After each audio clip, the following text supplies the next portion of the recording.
Societally, we have to ask ourselves the question, should we penalize people that are unable to meet their energy needs? Because at some point we've moved away from punitive measures, even in the criminal justice system. And yet this is one instance where we're very much penalizing the poor and they don't really have options and alternatives in terms of a safety net. I'm Carolyn Parrs, communicator, coach, and host of Just Power, a podcast about creating a clean energy future without leaving anyone behind. Join me as we explore the technologies, policies, and human stories that can make clean energy not just sustainable for our planet, but accessible for everyone. Welcome to Just Power podcast. I am thrilled to have on our show today an energy justice icon, Dr. Diana Hernández. She's an associate professor at Columbia University and the co-author of a very new and timely book, Powerless, The People's Struggle for Energy. Her insightful interviews in the book and rigorous data analysis shows us how energy insecurity leads to impossible choices that people have to make between the necessities of life, like eating or heating, right? And in her book, she offers a clear pathway towards realizing energy as a basic human right. So welcome, Diana. So wonderful to have you Thank you here. so much for having me. Yeah, and I have to, those of you that can see, there's a really colorful background that you have, a painted colorful background. What is that before we dive in? Yeah, so I am in the I think of it as the vortex of my daughter's life's work. Of course, her life is short because she's only four years old. So this is the work that she's been producing since she was in daycare, Oh, wow. which All wasn't too right. long ago. And now she's in 3K, so she's.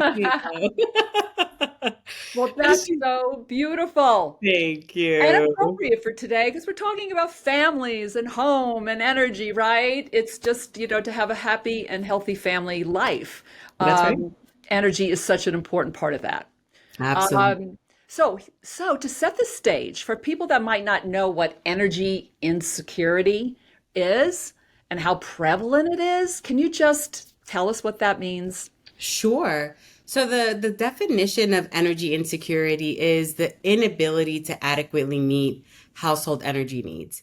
And that really has to do with the bills, perhaps first and foremost, right? And in many ways, that's like the primary way that people are actually interfacing with the energy system is by way of their monthly bill.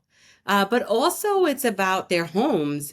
And when energy is kind of transmitted into a useful form, it often is about the way in which it facilitates a habitable home, one that can be heated and cooled, where lighting is available, where refrigeration and food preparation can happen. And then there's also the coping component. So, what happens when households are actually unable to afford their utilities or that their homes are really not equipped and they're not efficient and that kind of thing? Like, what do people do to get by? So there's a Right. coping component to it. And this book shows, and in some ways, like other parts of my work have really also been building in the issue of power outages and how power outages have become more common, and it's also a manifestation of energy insecurity. Okay. I mean, an outage can really put us out, right?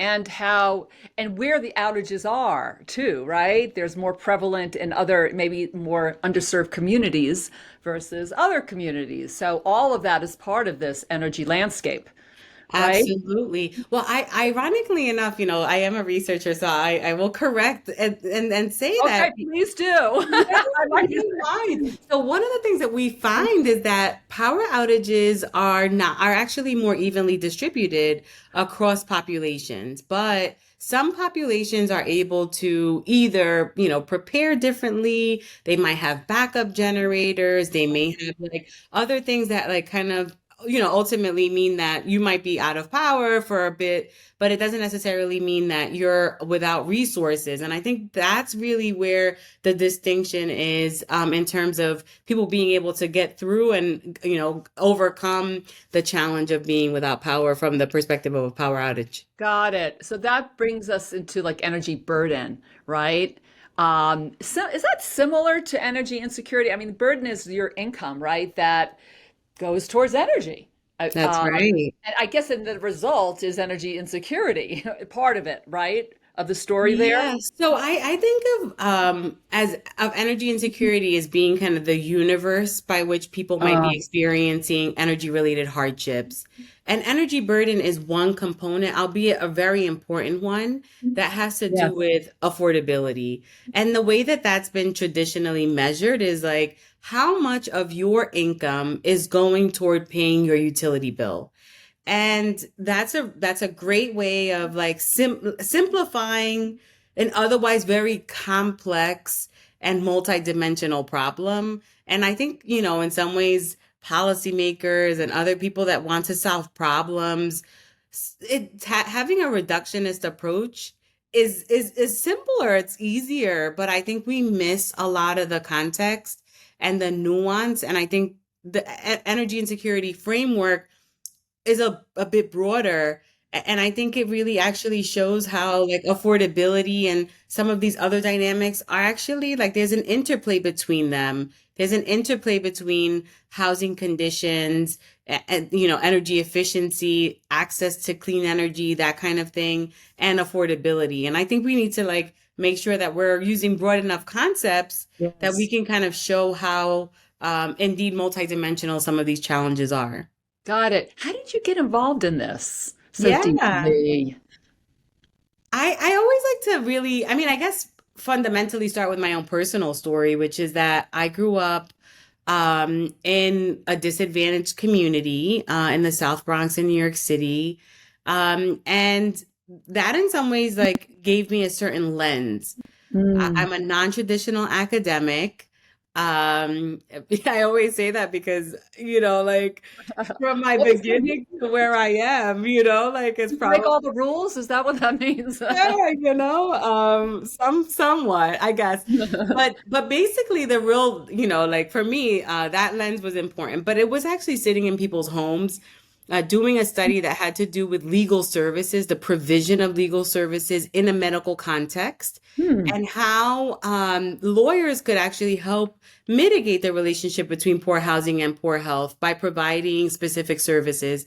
And again in this study that was about something totally different, there was this energy story that there was an underlying kind of situation that I was both observing and hearing in Dorchester, which is a community in Boston. Okay. And it was there that I trusted and believed and then tried to make sense of what was going on in people's homes. And in some ways, that's probably why energy insecurity is so situated in home, Yes. because I understood it where people were and they were explaining like the challenges that they were having in, being disconnected or in being in a Yes. home that was too cold. And that's part of the reason why it was conceptualized in such a way as to center the housing environment. Yeah. All right. So you had real lived experience and which brought you into being really an authority on this subject, Thank and you. more so. So our show, as you know, and definitely our listeners do, that we focus on energy equity, right, and justice. So what makes energy insecurity a justice issue? Well, like I said with power outages, there are instances where many of us have experienced an aspect of energy insecurity. But the truth is that when you start to look at who's disparately impacted, Yeah. it's households that are low income, it's households of color, Black, Indigenous, Latinx, Latino, Latina, Latino, renters, people living in rural areas. Really, that actually depends. Some of that is seasonal. Like there are kind of different, but really, it's the disproportionality of who's both experiencing energy insecurity and who's at risk that makes it fundamentally a justice issue. Yeah. So, it's interesting to really think about it. What you just said is energy insecurity happens to everybody, right? But it's how we are able to react and meet that where the injustice comes, right? The injustice or the difficulties or the, inaccessibility, all of that is the Well, part. yeah, right. And I think that like I think many of us could like relate to the idea of like an appliance coming to the, its end of life and other things, right? But then it's a question of like when that Getting happens, that like how right. easy is it for you to like you order something else or right? And I think that that's like part of it is what makes it relatable. Yeah. Yesterday I was in our office and they haven't yet turned on like the air conditioning. So this is like that shoulder season where it's not Right. It's hot, it's oh, cold. Yeah, and right. so it's like we haven't really figured out the mechanics of like the heating and cooling system in the office building. And so I was speaking to a colleague who like could not bear to keep his shirt on because he was just so hot, right? And so like again, that's an experience. It's just like hunger. One of the things that comes out of this book is being able to describe the visceral quality of energy insecurity. Like how is it felt? And that we talk about it in terms of drain, like how draining it is to be Oh, in an that's good. environment that's just so hot, or where your finances are drained because your bills are too high, right? Like it's like the equivalent of hunger. Like Mhm. hunger is a way to describe food insecurity. So we use drain as a way to describe energy insecurity. And then in its most extreme form, just like malnutrition would be the most extreme form of continued instances of like being hungry and being food insecure, we also have depletion, right? Where people are just depleted by the circumstances. Right. And I feel like that temporal nature of it is also what makes it a justice issue. So the difference between having a temporary experience of drain, right, where you could overcome that, you could find the path out of it, but the people that are depleted by those circumstances, those are the ones that are, we see the health manifestations of energy insecurity unfolding. Yeah. Yeah, that's beautifully said. Thank you for making that simple and really clear. So there is a really strong link between energy insecurity and health, right? Can you talk more about that? Yeah. So, I am a sociologist by training, which is why the descriptive work, the sitting and interviewing people is a part of it. And my colleague, and co-author Jennifer Laird, she's a social demographer. We work together to like, complement and integrate the narratives and the numbers. And one of the big pieces as a public health researcher was to understand, well, what are the links between what people are saying about their experiences and health? And what we find both in the qualitative and the quantitative aspects of this book is that health actually appears on two sides of the equation. On the one side, it's that energy insecurity leads to people not being able to sleep, well, right? So poor sleep quality, the use of electronic medical devices, the ability to afford food, respiratory illness, and mental health are the primary things that we asked about in terms of energy problems and significant across the board, and especially so for people that experience both the economic and the physical aspects of energy insecurity. Now, on the other side, health appears as a predictor of energy insecurity. And in that sense, it's really unique because people that are living with chronic illnesses, or otherwise in poor health, or might be vulnerable and susceptible. So think about young children or the elderly, right?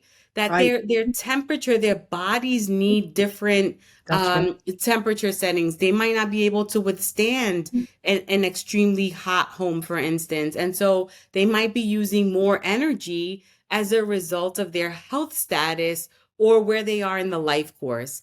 And that to me was a very interesting way of thinking about both health as a feeder into the experience of energy insecurity and as an outcome of energy insecurity, that we might need to be thinking about medical vulnerability and the protections for the medically vulnerable in a particular way, but that also in clinical settings we might be needing to ask people what's their energy situation, so that if they do, qualify for energy assistance or disconnection services, that there is also a pathway to be thinking about where, clinicians might be, like examining and understanding this a little bit more from their patient's perspective, as just one Yeah, example. that's really interesting. I haven't I mean, in all my research, I haven't heard that scenario, right? It make your lifespan, you have different energy needs. I mean, even as a young mother,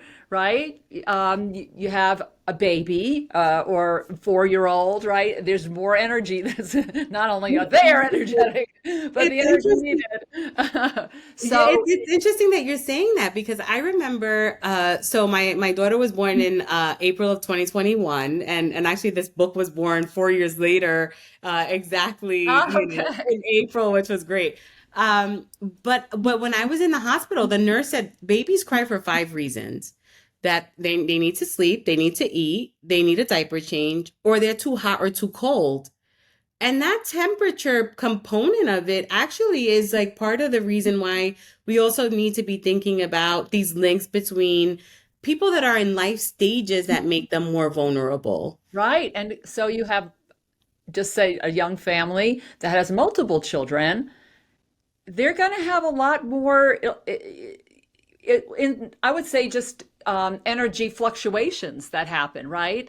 And they're going and if they have certain circumstances, it could exacerbate, right, with where their children are, right? So that Yeah. makes so much sense.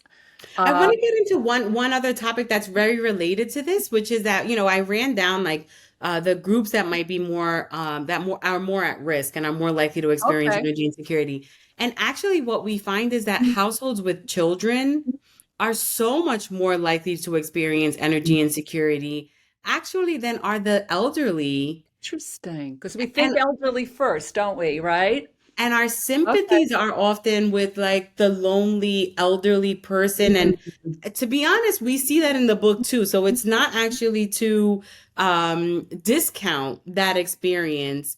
But if you think about households with children, they have many more drawdowns on their household budgets, right? So they have more competing expenses. And they have, they might be in their kind of peak income earning, like period, but it's different because they also are in their peak, like spending when it comes to the costs associated with. So that's where energy burden might only capture the income, like the expenditures to income ratio. Yes. What energy insecurity does is it kind of has a little bit more of a holistic view. It's like, what are your how are you experiencing difficulty paying your utilities? And sometimes that's also relative to other expenses like Right. So your housing income could costs. be higher, but so are your expenses, right? So Exactly. it's different. And And in yeah, sorry. go ahead. No, no, no, please. I was just going to say, and if you don't qualify sometimes for those programs where you get income assistance, maybe you're moderate. Why it could you're in a situation, right? So it could be a burden and for moderate to. That's exactly right. No, that's exactly right. Yeah, and we find that even households that are over $100,000, like earning, quite a bit of money, more than the median household income in the U.S., are experiencing energy insecurity for sure. In older age, you might have already paid off your mortgage, or like there are ways in which you have a steady income from Social Security or retirement. You've built up some wealth. So there are other ways in which, right, that's for the most part. Now you have low income elderly, and then they present with certain challenges. But I wanted to like talk about some of these life Yeah, course issues because they're not the things that kind of jump up, but it's right. really what the data shows. Yeah, I love that. That is really, really interesting. So, So the timing of your book is really uncanny at some level, like where we are, we're in an energy transition. Just a few months ago, we had a lot of money flowing into neighborhoods through the Justice 40 initiative, and then things have halted a lot. And there's programs being cut. There's different priorities with this administration.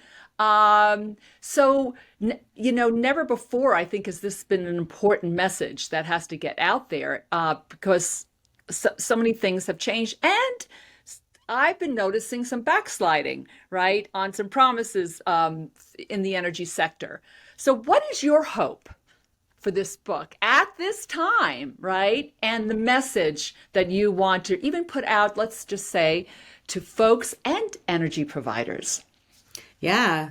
Thank you. Yeah, I mean, yes. First of all, there's not been a moment like this where so many things are coming to a head. I think we have a lot of affordability challenges. We have a deep prioritization of health and human service type programs in general, the safety net. And at the same time, shifting away from decarbonizing our energy system. Right. And And I there's a think race to that, right? exactly. And I think, and like you said, there's kind of this rollback, right? Where we were on this track and, understanding that our energy systems are contributing to our climate changing. And, like the idea that we would be energy dominant, for instance, that's like, the energy dominance is a framework that the Trump administration is using. And doing that by, uh, I think that the terminology is all of the above, and all of the above strategy that really relies heavily on fossil fuels, which we know are contributing to climate change. So that's one piece of it. But let me just be real about where our what this book represents. Okay. And this book represents like the people's lens on energy. Huh. And a lot of times we think about energy as from the source perspective, as a set of technologies, as a set of solutions that are about improving energy efficiency. But we haven't thought too much about the questions of affordability. And now those questions are coming up because, again, for the same reasons that we talked about households with children having competing expenses, everything is so much more expensive, including energy. And so right now is like a perfect time for us to be thinking about this. But at what point do we actually center the human experience, the Yeah. households that are presenting with different challenges, and like how, like, it's an entanglement in many ways. It's really easy actually to get into a debt spiral with energy, really difficult to get out of it. Because that's true for a lot of, Yeah. ways in which American households are in debt, around student debt, around health related expenses, credit cards, because this is really fundamentally rooted in an economic hardship. So my hope for the book is that we start to elevate the conversation to Hmm. include people, that we don't take for granted that everybody, gets their utility bill and either doesn't pay attention to it, it's automatically debited, no issue, no worries. Yeah. Because for some people, it is so challenging month in and month out to face the reality or the threat of a disconnection because of non-payment. Um, because of the juggling and the difficult choices that people are making that often land them in this place where they're at risk for this. And I think, societally, we have to like ask ourselves the question, is this the right way to deal with, and I'm talking specifically about the practice of disconnections, to penalize people that are unable to meet their energy needs? Yeah. Because at some point we've like moved away from punitive measures, even in the criminal justice system. And yet this is one instance where we're very much penalizing the poor and they don't really have options and alternatives in terms of a safety net. Hmm. The other thing that makes this timely, which I couldn't have actually anticipated, was the fact that, we have an energy safety net that is really comprised of two programs, one bigger than the other, the Low Income Home Energy Assistance Program, LIHEAP, Yes. and the Weatherization Assistance Program. And LIHEAP is the one that I'll talk about. It sits under the Department of Health and Human Services, now overseen by Secretary Kennedy. And ultimately, last month, so April, when this book came out, you had the beginning of the month, the staff, which I would call them skeletal staff, of the backbone of the energy safety net, which is LIHEAP, were let go. So 14 staff members distributing, about $4 billion Yeah. across 50 states and territories were let go. And then later on in the month, the Trump proposed the proposed budget under the new administration also like basically zeroed out the program and said it was redundant and ineffective. Well, that's really problematic given that they're really, what is the alternative? Churches, other people within a certain social network, like we don't really have a robust enough social safety net or energy safety net that's even more specific. Unlike food, you can't really go to an energy pantry, like even though that's one of the, solutions or the suggestions for how to overcome energy insecurity is like through new innovations. But right now, we don't really have that infrastructure. And so to me, it's pretty cruel. Yeah, yeah. We talked a little bit in a past show with Jennifer Gremmer, right? Who you know. As a matter of fact, she introduced me to you, and it was it was April 30th, the day it was cut, right? And it has a huge effect on millions of people. It's such a embedded part of the energy system is that program, and now it's no longer viable at all. So what do you do? Yeah, pivot. I know that having worked with energy providers, I want to just say, and utilities, that they don't want to shut off people's, right?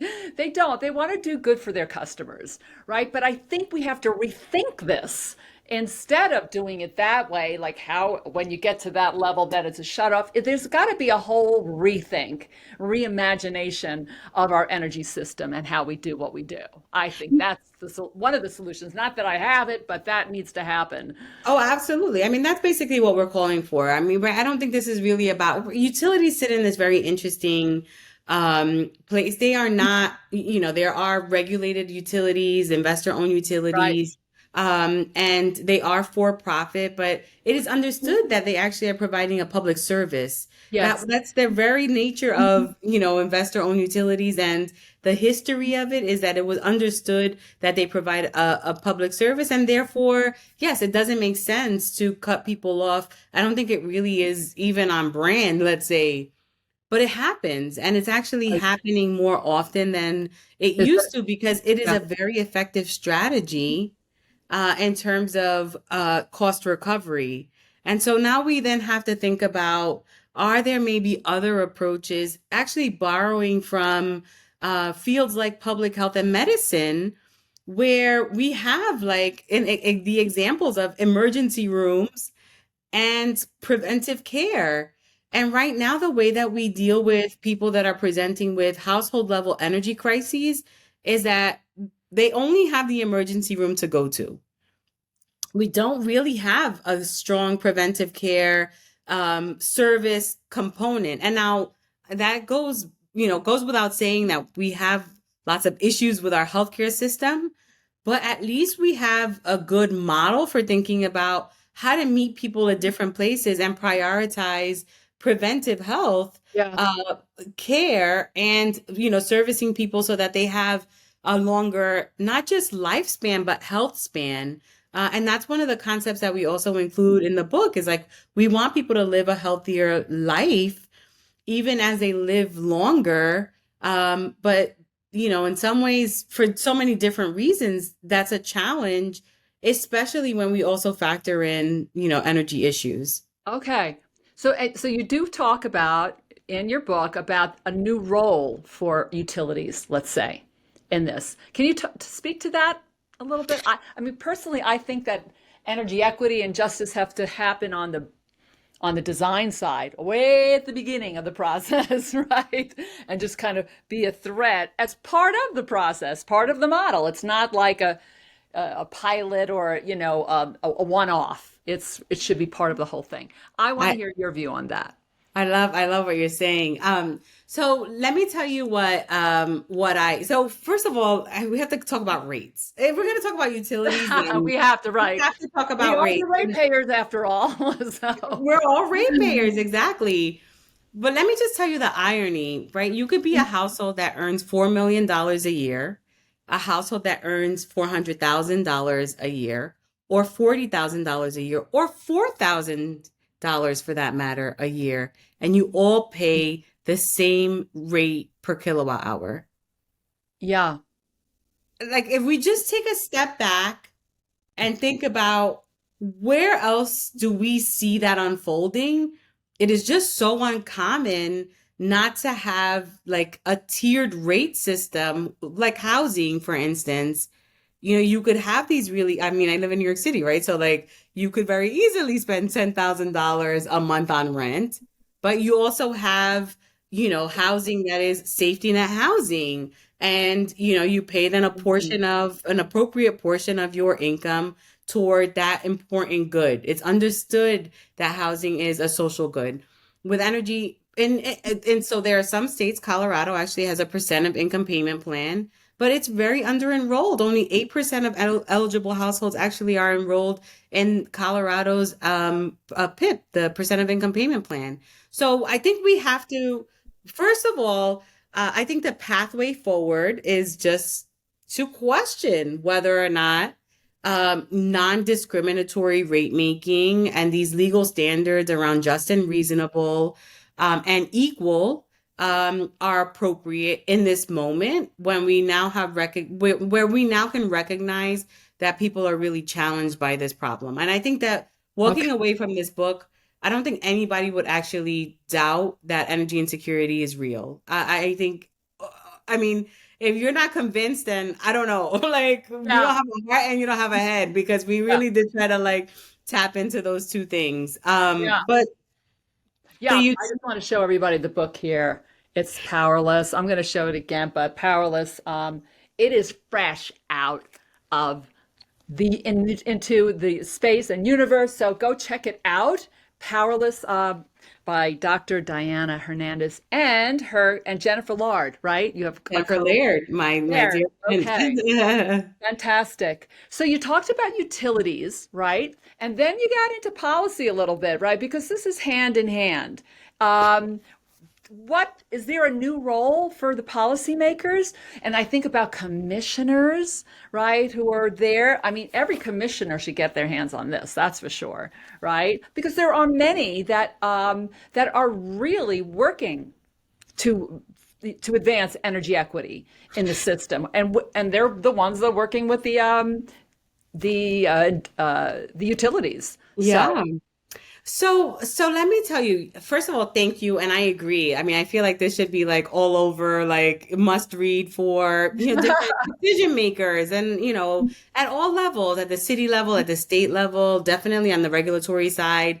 I think it's yeah, really like, let me tell you why I think it's important for them to, they might hear some things in public hearings, they might get some comments, written right on. comments, but then you have to think about who's actually like participating, and who gets to dictate or explain their side of the story in like a really complex, like, process. These proceedings are super abstract, they're obscure, they happen in these different ways, and a lot of people don't really even know about them. I'm based in a university, and I get to go around and talk about my work in different universities, and my students, like graduate students, for instance, they're like, we don't even know where do we begin? Like, if we wanted to like learn more, like they barely know how to read their bills, no less like get involved, right? It's So I a think that complex there's system, right? a very complex Yeah. system, and I think that that's part of the reason why this book really lands on an action framework. It's an Right. acronym. It's called SPARKed.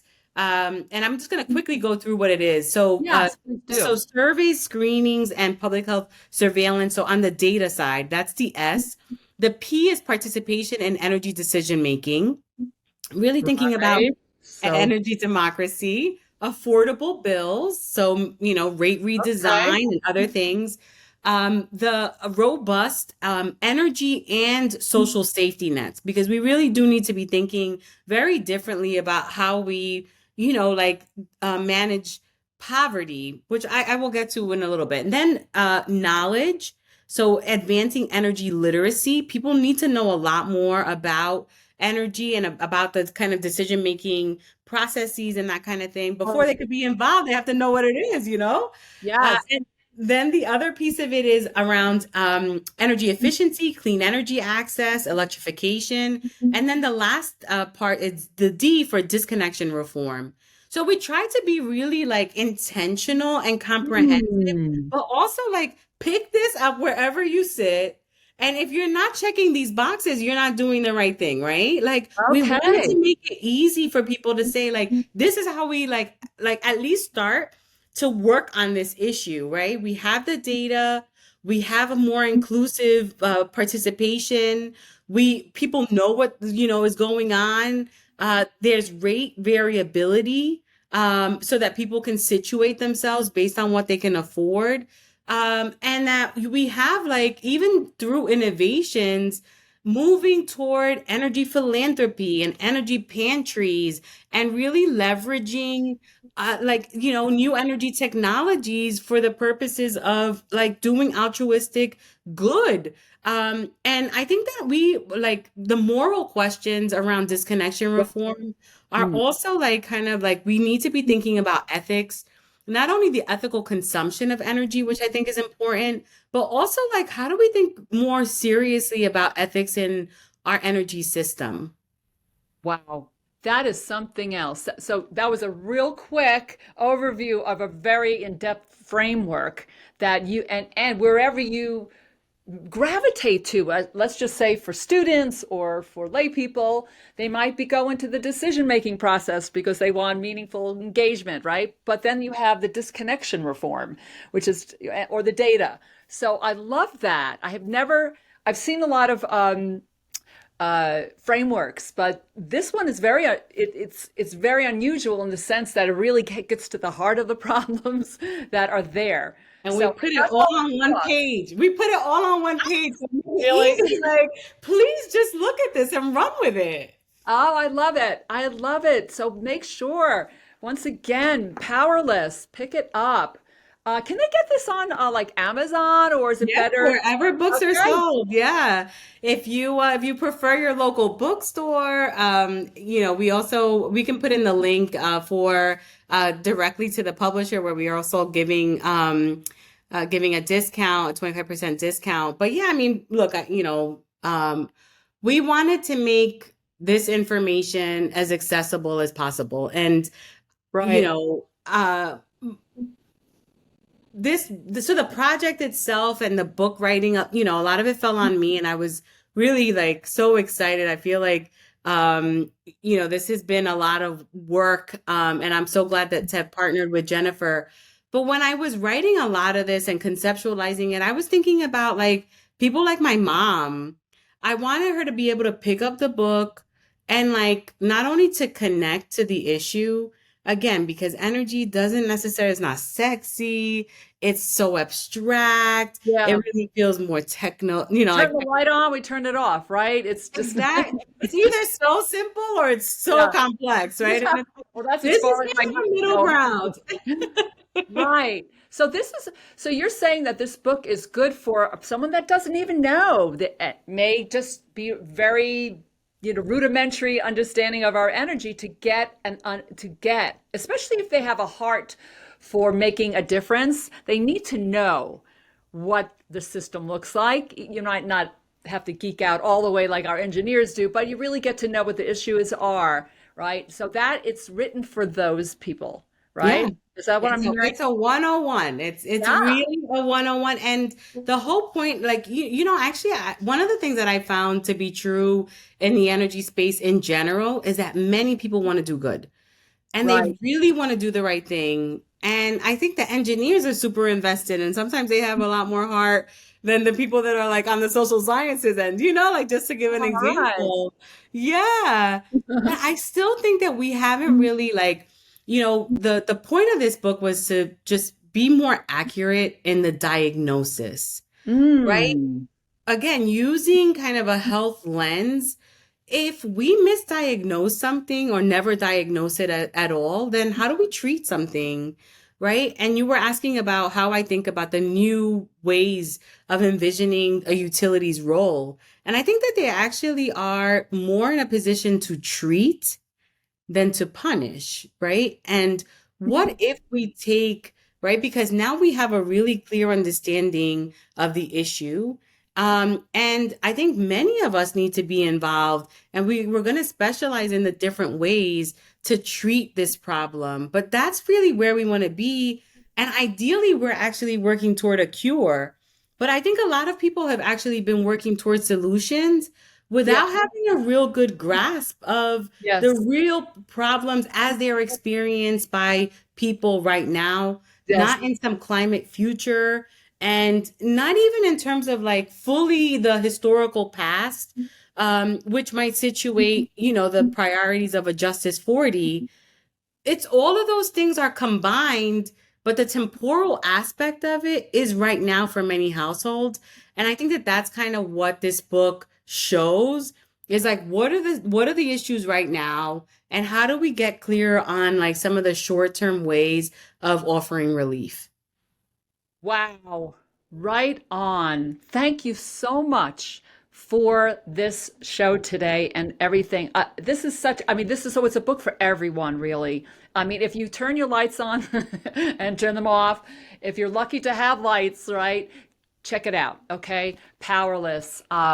So much, so inspiring. You are so inspiring to hear, Diane. And thank you for boy, taking your smarts and diving into the real heart of it, and your lived experience of it makes all the difference, right, in your communication. As a communications person, I'm really touched by that.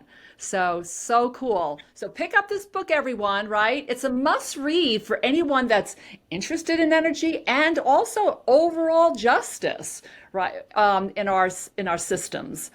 So thank you for being with us today. Thank you, Carolyn. It was really lovely. This was such a great conversation. I appreciate it. All right. And for you out there, I mean, if you enjoyed the show, we'd love to hear your vote. Please comment, right? Please comment and share this maybe with a friend or a colleague, maybe your energy provider, or maybe someone in policy that would really love to hear this message, right? And you probably know who that person is already. So go ahead and order your book. And because at the end of the day, remember, we are all in this together. Thank you for joining us. If you enjoyed this episode, make sure you subscribe to Just Power wherever you get your podcasts. And if you really loved it, leave us a review and tell everyone you know about our podcast. It's going to take all of us to create a clean energy future that leaves no one behind.